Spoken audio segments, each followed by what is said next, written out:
Before moving to the next section, it's important that you take this in-class exercise.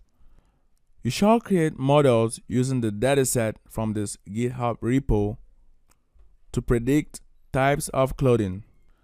This dataset comes as 5,000 images of 20 different classes. We thank Alexei Grigorev and all the other contributors for making this dataset available. You are expected to convert these images into grayscale before using in the models. So the different pixels which will make up the images will be used as input features. Taking a closer look at this dataset, we have the different images here with their we could say file names, the sender ID, the label, and whether it's a kids or not, or whether the image or the clothing is for a kid or not. Now, from this, we could already create two problems. Now, the first problem is to predict whether an image is any of the 20 classes. So in this case, we have a t-shirt class, a not short class, shoes class, shorts class, shirt, pants, shoes, skirt, all of that. So as defined already, there are 20 classes and 5,000 and more images. So one problem is to get the images and predict whether they belong to one of the 20 classes. And then the second problem is to get an image and predict whether that image is or contains a clothing for kids or not. So here are the two problems, and you're expected to define models with respect to these two problems. Here we have also these images. So we could download the images here very easily. So as we've said, we have to select models for the two problems. We have to select appropriate losses for the two problems.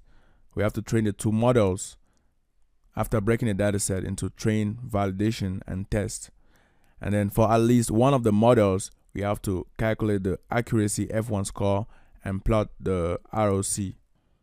So if you do this for one of the models that is actually go through all this, then the other, you just calculate only the accuracy to measure its performance. Now, don't forget to use the right optimization algorithms here to speed up your training. After doing this and measuring the performance of this model, you can prepare your own similar random dataset. You could do this online, or you could do this even at home, of at least 100 images and test on these 100 images. And then you could take some corrective measures to better these results. So the reason we've included this section on preparing your own dataset is simply because when you break a dataset from the same distribution, or we could say from the same persons or same group of persons into the train, validation, and test, it happens that generally this model would turn to do predictions based on these kind of data. So it's important that you could test on your own data, which will come from a different distribution of data, and this will help you better assess whether your model is doing well or not, because machine learning, deep learning models we build aren't meant to work only on a given distribution of data. They're meant to work on as many different types of distributions as we need.